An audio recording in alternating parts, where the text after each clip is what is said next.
On today's episode of Locked On Wilds, the top 10 free agent signings in Minnesota Wild history, and the number one name will shock you.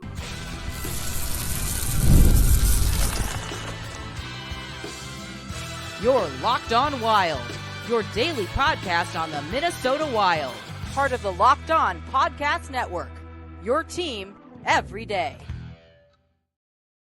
What's happening, everybody? Welcome in to another episode of Locked On Wild, your daily Minnesota Wild podcast, part of the Locked On Podcast Network, your team every day. We thank you, as always, for making Locked On Wild your first listen each and every day. Make sure you subscribe on YouTube and your favorite podcast platforms so you don't miss out on any new episodes throughout the week. Today's episode of Locked On Wild is brought to you by Game Time. Download the Game Time app, create an account, and use code LOCKEDONNHL for $20 off your first purchase. Terms apply. On today's episode of Locked On Wild, Isha Jahromi of the Sota Pod joins us as we take a look at a very interesting free agent history for the Minnesota Wild. They don't go that route a ton. And so we'll talk about the top 10 free agent signings in Minnesota Wild history, and we'll talk about just some of the other guys who have been signed but haven't necessarily panned out. My name is Seth Topol, your daily Minnesota Wild insider. As mentioned last week, it is a Sota Pod-sized Thursday here this week as Isha Jahromi joining us once again for our weekly crossover. And Isha, sounds like you've got a full weekend on tap. And so we're getting things rolling a little early here this week. How are things going? Good. I'm actually excited for this one. We were prepping the show and I was like, Seth, let's just stop talking. Let's just jump right into it because I don't want to give my whole list out to you yet. I want your reactions or your thoughts to be organic. I love it. So we're kind of going with the same theme that we had last week. We ranked the first round picks for the Minnesota Wild 1 through 24. And we're going on that same theme with free agent signings here, but as you and I both noticed in kind of getting things ready, there's barely Wild, 10 notable ones. They don't go this route a ton. Like the Wild have just never been. Well, and in fairness, they're still a younger team, whereas like you look at like even the Canucks, right? They have a way longer history, thus they've attempted or have made splashes throughout their tenure. But I mean, you'd think in 24 plus years there'd be a couple. And in fairness, there just haven't been many who have been franchise players after. There've been guys who've had a cup of coffee, right? By and large, the Wild have as a team strategy gone after guys who are kind of coming off that first contract, that first big one. Most UFAs are, yeah. So yeah, coming off that first big contract, and as a result, you're getting guys that are 29, 30, 31, as we'll talk about here. So let's just dive into the list, Isha, and we'll go 10 through 1. So let's start at 10 and work our way up. On your list, who is the number 10 free agent signing in Minnesota Wild history? So 10 was the 1-year contract for Alex Goligoski in 2021. Okay. When he came over to the Minnesota Wild, that was like his last good year. And it was a good year. And on a 1-year deal, that's the signing, that's the contract that I'm going off of. I really like that one. Yeah, and you look at the numbers for Goligoski in that single season. He had 30 points. He played in 72 games. He was a plus 41 on the season. They made the playoffs.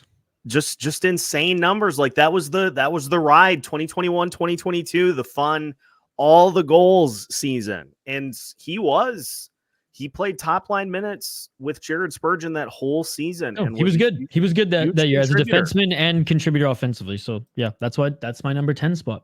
Yeah, and so the 1 year definitely worked out. It's fair to call into question what has happened since. Oh, it's been horrendous. What's happened? Yeah, since. Not great. Yeah. Not great. But that 1 year, we'll always have that 1 year. That's a great start to the list. All right, let's go to 9. Number 9, I have Cam Talbot. Ooh. We were all pumped when we signed him, man. We were all pumped when we signed him. And I remember thinking, okay, the goalie plan looked a little bit different then, but it was one of those things where it was like, okay, he's going to play for 2 years. And if the next guy's ready, then there we go. And that next guy was Kakkonen at the time, which obviously didn't work out. But it's like kind of like how like Fleury's doing with Wallstedt and or Gustafsson right now. It was kind of the plan with Kakkonen and Talbot at that time. Talbot plays 2 years. Kakkonen will be the backup, and then he'll be ready to go. And Ben, he was good for the Minnesota Wild.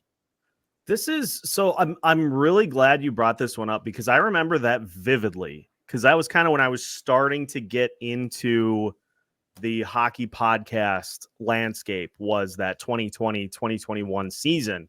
And I remember that being kind of the first like big opportunity for Bill Guerin to get the goalie room set. Like Devan Dubnyk had left, he had departed. And so it was an opportunity for kind of that life after Dubnyk. And Cam Talbot seemed like the guy right away. Like he was one of the first goalies, if not the first goalie to sign. And so it was pretty clear Bill Guerin decided that he was the guy that they wanted. And so, that it ended up working out to the tune of a 2.63 goals against average in his first season. In 2021, 2022, he had the 2.76. He had that run where he was, I think, 13-0-3 in his last 16 starts. Marc-Andre Fleury comes in. We all know how things played out after that. Wasn't a huge fan of the potential for a timeshare in net, and he certainly let Guerin know about it at the draft. Guerin, I thought his wife did.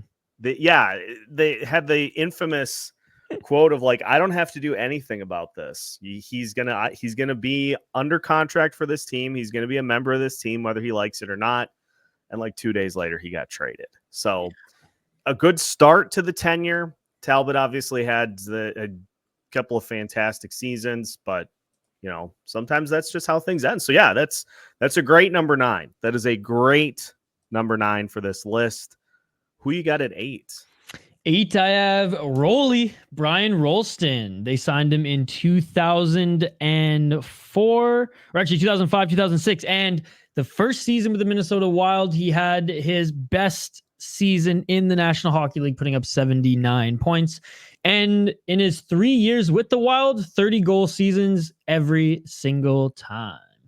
Yeah, it's crazy how you look at the tenure in that his 90 goals are like way up the list in Minnesota Wild history just because 30 goal scorers do not grace the Minnesota Wild roster often. And so he was just the rare, like, you got a guaranteed 30 goal guy here. And he did that all 3 years he was here. It was a short tenure. It was a notable one though.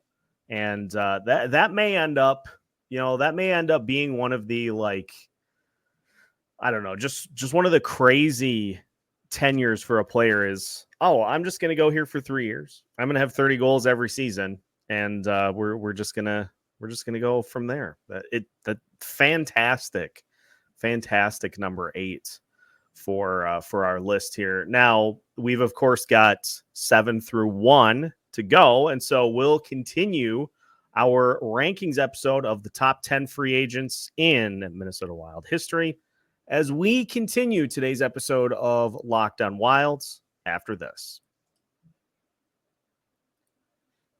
Today's episode of Locked on Wild is brought to you by FanDuel. Ladies and gentlemen, it is winner take all time in the NBA and the NHL, and FanDuel is giving you a shot to bring home a big win of your own. Right now, new customers get $150 in bonus bets with any winning $5 bet. That is $150 to bet on spreads, money lines, player props, and more. Just head to FanDuel right now. Place a $5 bet on your favorite team. If they win, if they cover, if they hit the over, you have $150 in bonus bets to get you through the rest of round 2 in both the NBA and the NHL playoffs. Visit FanDuel.com/locked on to make every playoff shot count. FanDuel, America's #1 sportsbook. Welcome back, everybody, to today's episode of Locked On Wild. Once again, we thank you for making Locked On Wild your first listen each and every day. Seth Topal hanging out with Isha Jahromi of the Sota Pod here today. All right, Isha, let's get to number 7 on the list. So 7 and 8, like you could argue to swap them. I am just way more of a Marty Havlat fan, so I put him up just 1 point. But Rolston, Havlat, you can swap them if you want. Havlat could be at 8, Rolston could be at 7. But regardless, I got Martin Havlat at number 7. Again, just a quick cup of coffee with the Minnesota Wild. Interesting career as he came from the Czech League, came over to the Ottawa Senators, dominated as a young guy with the Ottawa Senators, went back to the Czech League, came back to the Senators, went back to the Czech League during the lockout, stayed there a couple years, cup of coffee in the KHL, came back 1 year with the Senators, then played 3 years with the Blackhawks before joining the Minnesota Wild. And yeah, his 2 seasons with Minnesota were awesome. Missed the playoffs both of those years, but he was still one of the better players on the team. Yeah, you look at the numbers in 73 games in 2009, 2010, he had 18 goals, 54 total points. And then in 2010, 2011, 22 goals, 40 assists, 62 total points. And went to the Sharks after that, finished with the Devils and the St. Louis Blues. All told, 242 goals, 352 assists, 594 points in 790 NHL games. And, the signing as it was a good idea for the Minnesota Wild. It was a 6-year, $25.5 million contract, but, just that ended up also, I had completely forgotten this. He ended up getting bought out in 2014. So San Jose Sharks with a little remorse by that point of let's get this contract into the buyout stage. But a solid signing for the Wilds. Didn't end up working out, unfortunately, from a playoff perspective, as you alluded to, but still very worthy of being number 7 on the list. Who's at 6? The OG Austrian who returned to Minnesota after many, many years, but 2 solid seasons with the Minnesota Golden Gophers, Thomas Vanek. Dude, Thomas Vanek actually has had such a tremendous career. It's a shame that most of the teams that he played on didn't have a lot of playoff success or never reached the playoffs. Again, 2 years with the Minnesota Wild later in his career, past his prime, but continued to put up 50, 40-point seasons. Joined the Canucks shortly after that, also put up 41 points. What was that, in 2017-18? And in his final season before he retired, he had a respectable 16 goals and 36 points in 64 games. Upon joining the Wild, 21 goals, 52 points. And played and actually made the playoffs that year. We played 10 playoff games with them as well. Didn't have a lot of playoff success. I think he only had 4 assists. But dude, I've always loved Vanek. He was the OG Austrian to play in Minnesota before our boy Rossi. Yeah, I mean, 21 goals, 31 assists in his first season with the Wilds. He had 18 goals, 23 assists in his second season, and it was interesting because if I recall correctly, and again, that was 12 years into his career too, right? He was still doing good.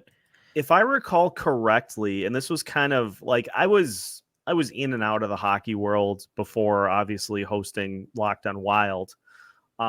Very much just spent a lot of seasons in which I barely knew the sport.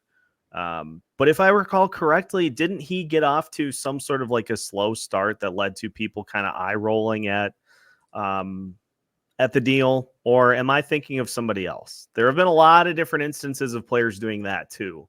So I don't know. I feel like the fans are critical of every new signing, even if they're only a $4 million signing. They're supposed to put up 70 points. It could be that I'm thinking of somebody else, but yeah, I mean, 39 goals through 2 seasons. Not too shabby at all. And that's number 6. Who's number 5? Eric Staal. And this was, I mean, the Wild, this was probably, some might argue that this should be number 1 with how lucky they got with him. And I totally get that, but this is my list. Let us know in the comments if you should be higher on the list. Yeah. I will make a case for the next ones, but still, Eric Staal, man, on the, like, an absolute superstar, right? 90 to 100 point player, top center, and he came into the league right away. Stanley Cup champion, longtime Carolina Hurricanes captain. Goes to the Rangers to try to have some playoff success at the end of 2016. Doesn't work out. 20 games there, only 6 points. That lowered his stock. The Wild were able to get him at a great deal. And my God, 65 points his first year, 42 goals his second year, 52 points his third year, and 47 points in 66 games in his final year with the Wild. And that was it. He kind of fell off after that. Fell off so much. He even played in Iowa for 4 games in 2021, 2022 before playing with the Florida Panthers, where, you know, fair enough, he ended with 29 points in 72 games, but still. Yeah, I remember the Staal tenure, because for a franchise that has not had primo goal scorers like nearly as much as that year, was nuts, franchises. dude. That year was nuts. Everything he touched went in. It was crazy. Yeah, like 42 goals is something that he is beyond Kirill, Kaprizov, and Marian Gaborik. Like, he's the only other guy to hit 40. Yeah. So it's obviously notable for this franchise. But you talk about the other years too. He was an automatic lock for 20 goals and nearly hit 30 his first year, 42 his second. And he's pretty durable, like 82 games, 81 games, and then 66 games the year he was traded to he was traded the off season of that year. Dude, he was awesome. Every year he was with the Wild, he was awesome. And then he kind of tapered out. Like, his last year with Florida was good, but like, that team was stacked, and he went far in the playoffs with them as well. So yeah. Staal was a fantastic signing. That's what I'm saying. You could argue that he's the best. He's number 5 for me. Yeah. Okay. And this is why, because number 4 was one of the best free agent signings of all time for the Wild. They got their number 1 starter for 9 years, dude. For 9 years in Niklas Backstrom. This guy, undrafted, they signed him straight out of Karpat at the SM Liga, straight out of the Finnish league. They signed him. If anything, they won the sweepstakes. Now, it was a quieter sweepstakes back then, but you're telling me there weren't other scouts who were in on this guy who was already playing as the starting goalie for Karpat since 2003, prior to being signed in 2006? Dude, of course there were. Dude, he came in swinging, 92 save percentage his first year, 1.97 goals against average in 41 games, played 58, played a season high 71 games, Seth, in 2008, 2009. 71 games, followed up with 60 the next year. Dude, he played 413 National Hockey League games, and all but 4 were with the Minnesota Wild. People don't give this guy enough credit. He was one of the best goalies in the NHL at that time, dude. 71 games and a 2.33 goals against average. Dude, that's what I'm saying. That's why I'm sorry. He's better. He has to go above the Staal on the list. He has to. If anything, 100%. he could be an argument for number 1 too. One of the best goalies in the league at that time. Even in all the NHL games, they gave Minnesota some credit. He was always like an 89 to 91, and well deserved. Yeah. Well deserved. Yeah, I love Backstrom. Dude, he's so Backstrom's good. A stud. I'm floored by some of the numbers. I mean, his first year with the Wild, 1.97 goals against average, 929 save percentage, and a 222 and a 924 save percentage in the postseason. Like, only 2 years. His last 2 years were when he was under 90%. Yeah, but by that point, he wasn't the starter.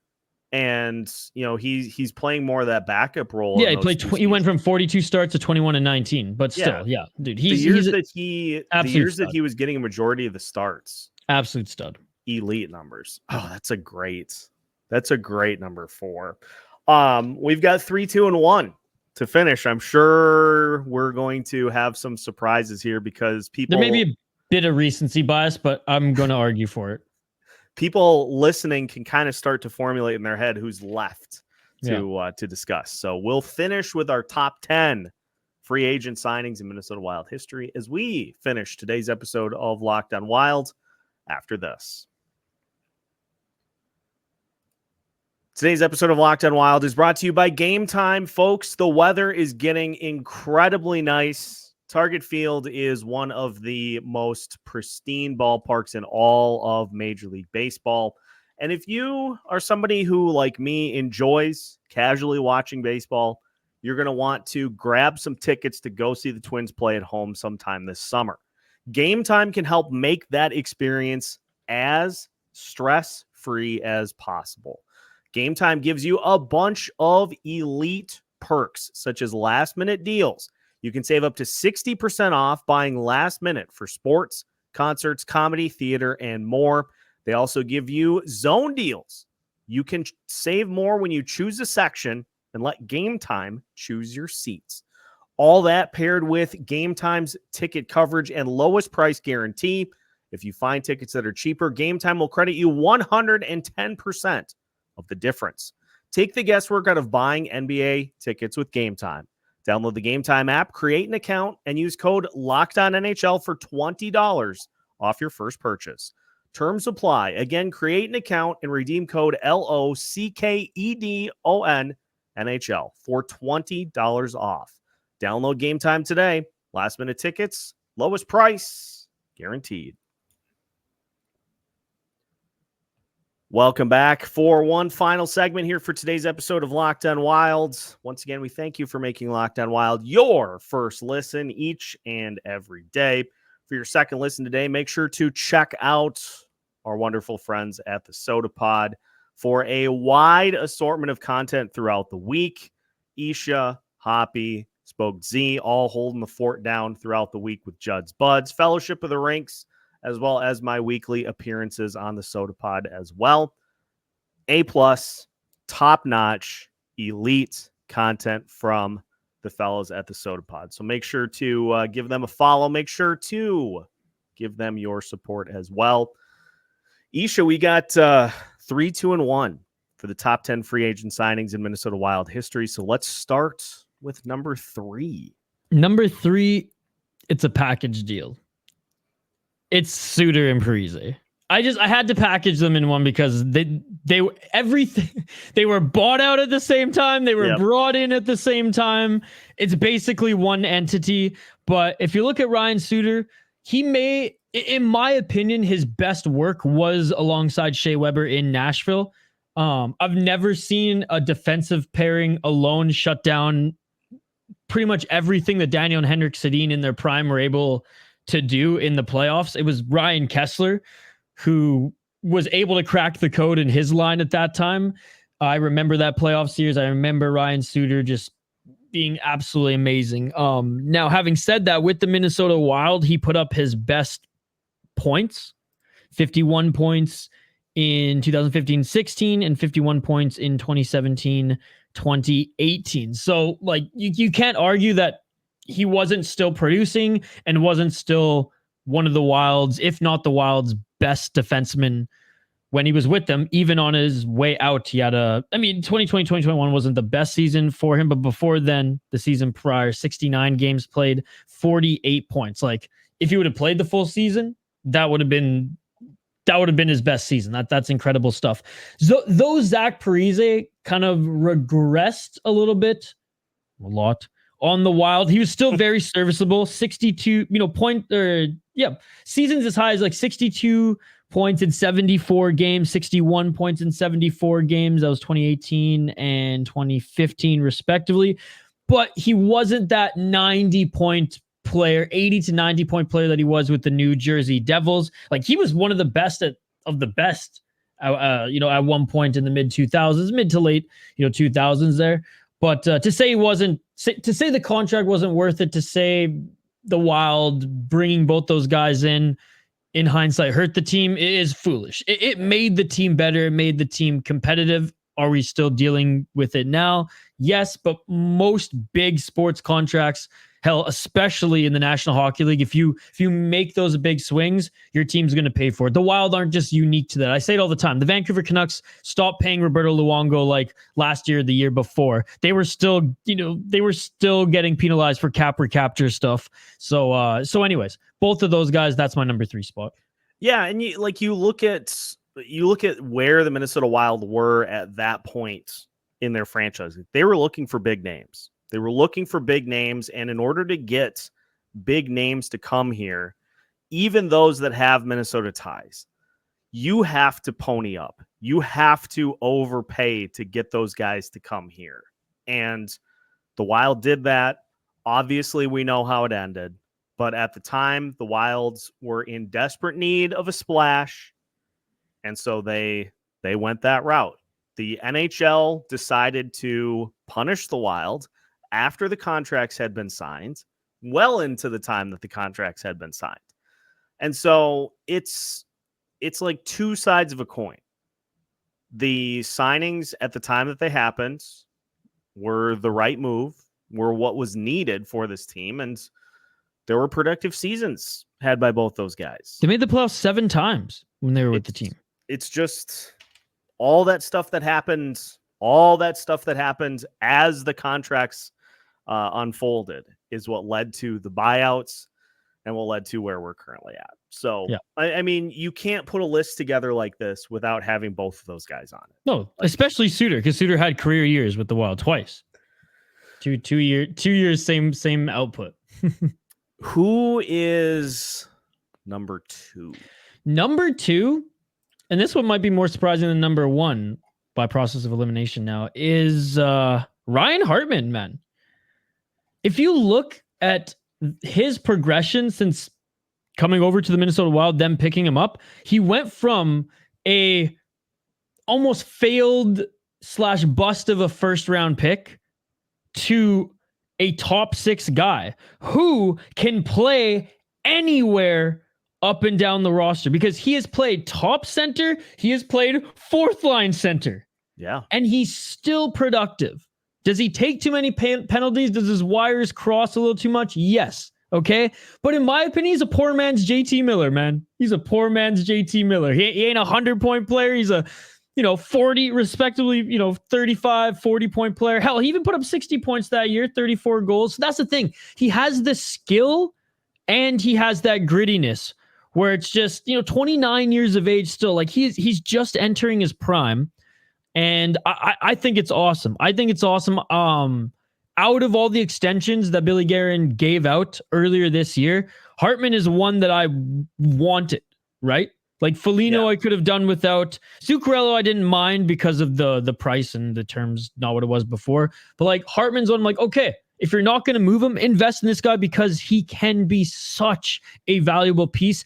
And he has been. This year wasn't a good year up and down the roster. He still put up 21 goals and 45 points in 74 games. Last year, just shy of 40 points in 59 games. And then he had his career year, 65 points, 34 goals.